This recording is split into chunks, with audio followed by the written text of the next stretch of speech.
Good morning, everybody. It's another great day here in the Philippines, and I'm ready to get out and be a part of it. Got up early this morning, finished up a video for you guys. Saw a couple fellow vloggers live streams just briefly. I didn't get to spend very much time on it because I'm trying to take care of my own business. But I did pop in, say hello, and got back out of there because I didn't have no time. Well, it's a brand new work week here again.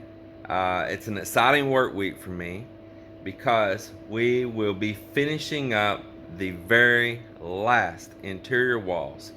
And these particular interior walls happen to have a whole lot of utilities for this house on it. I need to pressure test all of this really good before we do this pour. No mistakes, no mistakes. So we got the pressure tank up there waiting, and that's where I'm at today, is going up and continuing where I left off Saturday on welding or fusing together PPR pipe, and then us get set up to pressure test it. And if everything's good at that point, we're going to pour the final walls in this house on that floor. There'll be one small room left up on the roof deck, which is required by the city to go out on the roof deck. It's like where your stairwell terminates up there. There'll be one small room left up there, but other than that, really the house, this is it.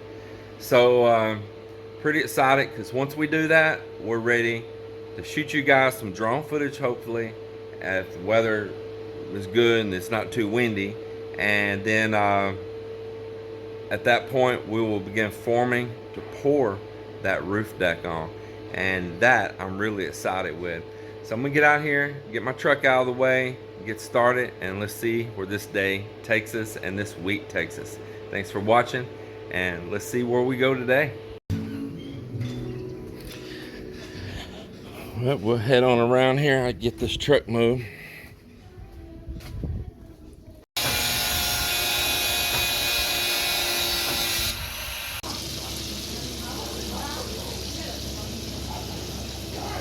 Looky here what I got. A lobster, and I couldn't flounder. Yep, a lobster and I couldn't flounder.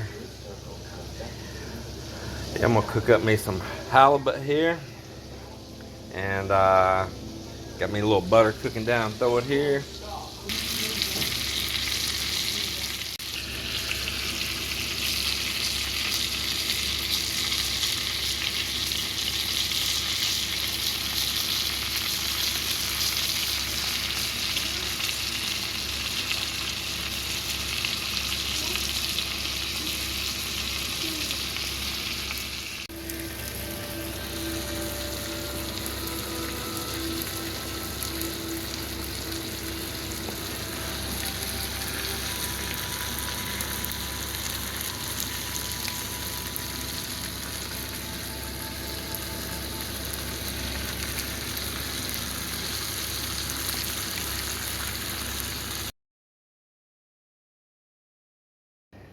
Mel bought this fresh caught halibut from one of the boats right here in the front, right here in front of us here. And it's an older man that she knows. He said, "Oh, does your husband like that halibut?" I said, "Yes, he does."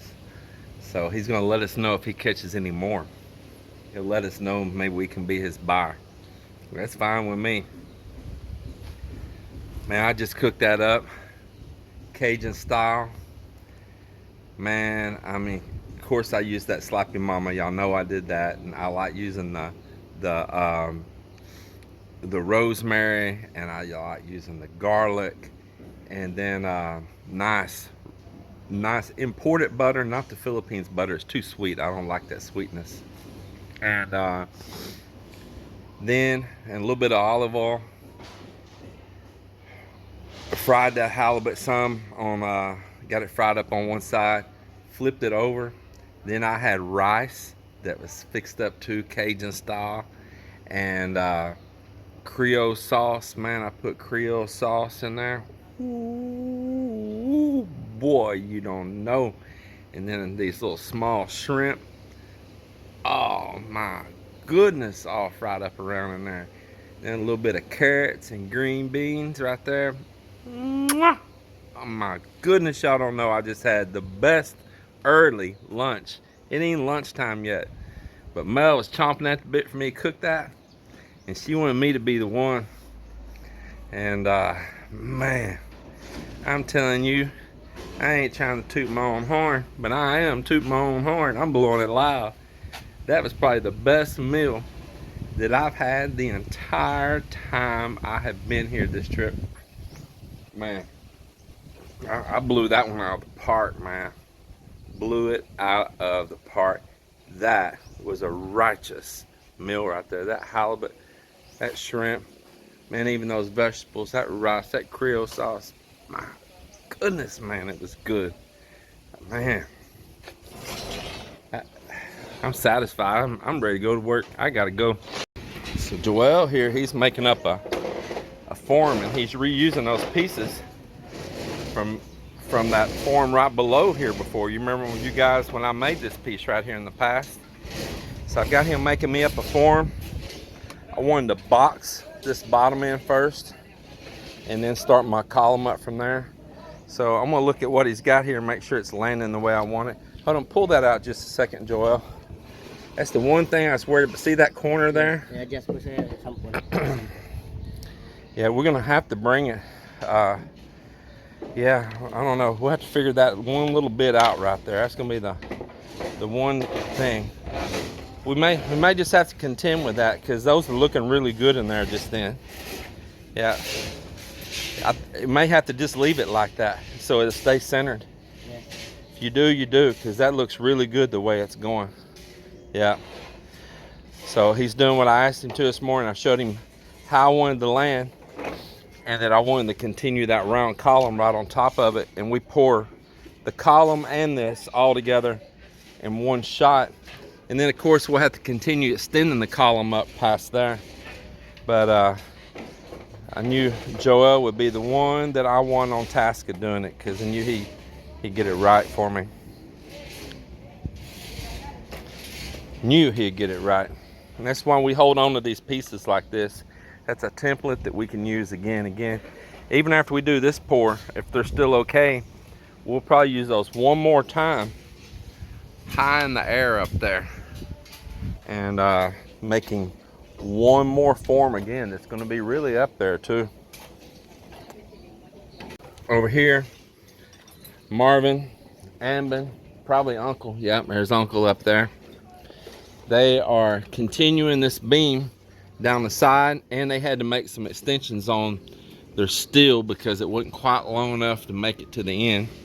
They got their stirrups here ready, and they're finishing that out. Just the one thing I'm asking them to be very, very, very careful on is don't hit the PPR pipe that we're working on here right now coming across.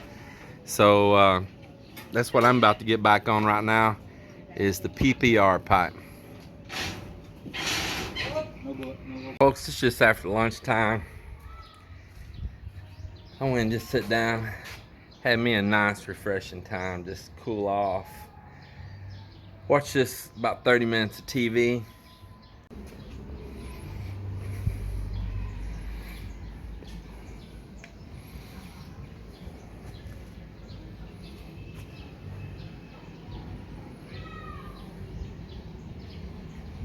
Guys, so I've been working right up here, forming a beam across, and Mike and I have been fusing PPR pipe together everywhere, getting ready to pressure test a large area. And it's hot weather here right now. It is hot. Hey Mama, you want one of these bananas? Yeah. They're starting to get too ripe. Need to eat them up. So so anyway, that's what we've been doing, is PPR pipe, PPR pipe, PPR pipe. Now I know it looks like that's against that beam, but actually the beam's gonna have its 2 inches of concrete, and then the pipe's gonna be embedded outside of that. So the beam's got its full strength. I'll show again when I'm close to done how I did it there. And then there'll be an extra set of steel wrapping around the outside of the PPR, embedding it all by itself. You know, the worst case ever happened, I know right where they're at. If there was a leak there for some reason, I know right where to head in and fix it. But I doubt it'll ever give a problem. I really doubt it. That PPR pipe's nothing like PVC. It's a way higher grade, higher standard pipe. It's a little bit more work putting it together because you have to fuse it. That means you got to have that tool and get in the tight places and deal with that and all. You got to really think ahead how you're putting your joints, because you can't just cut it and just throw some solvent on it and slip it together. You've got to have that kind of big, cumbersome, hot and dangerous tool. You know, hot because you can really burn yourself, you know. I mean, it is not a joke. It is not a joke. But once you get it done, you've got something there that's pretty tough, especially this 4.25 millimeter thickness, wall thickness PPR that I'm using. That's the thickest grade. There's different grades. There's like a 3 something millimeter, and then there was like one even thinner than that, like a 2 something. I suggest to not use those. I really do. Each to his own, but I suggest not do it. Well, I've got a lot of confidence in it. I'm not worried about it, and Mike and I are doing a good job, and we're about to get back on it up here right now. Yes, sir.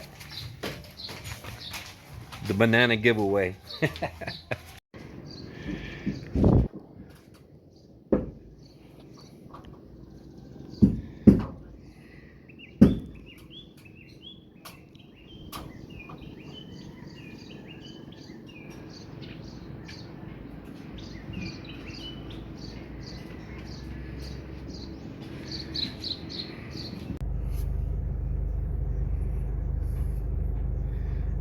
Just amazing. Just amazing. So happy with this build. Well, I am off to City Hardware once more.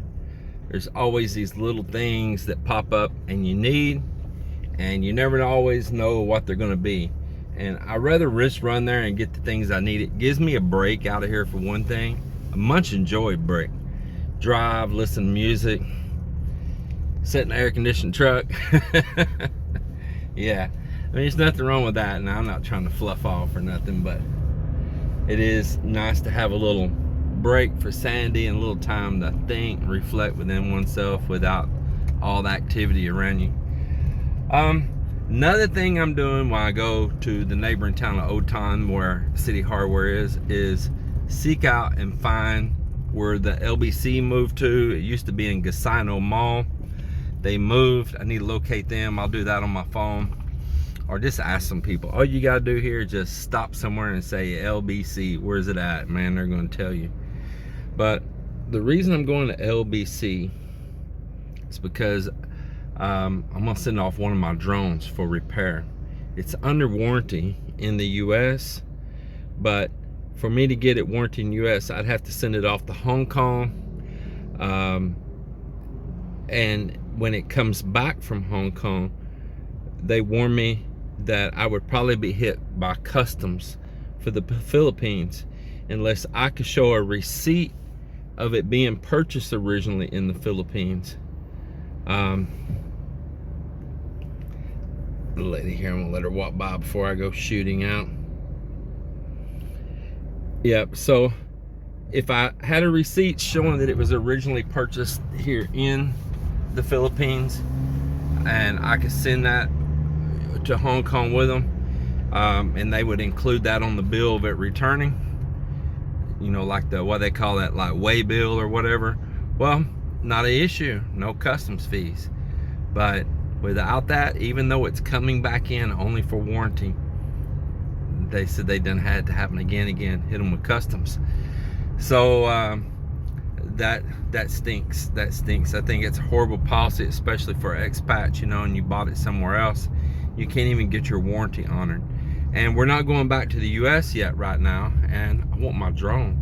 To be honest, I'm a little bit more confident about having it repaired here in some ways than I am dealing with it all the way back from home right now. So we'll see. Just get it done, get it over with. The company I'm using, I've never used them before. They're up in Manila area, and actually it may be Quezon City, maybe where they're at. Anyway, it is called Lazarus Logistics Solutions, or Lazarus Drone Repair, and they only work on 2 brands of drones. That's it, only 2 brands, DJI and one other company. So they seem to be very knowledgeable. They said send the drone only and the remote, no cables, no batteries, no props, nothing, just the drone, bare drone, no memory card, no nothing, remove everything, and the controller.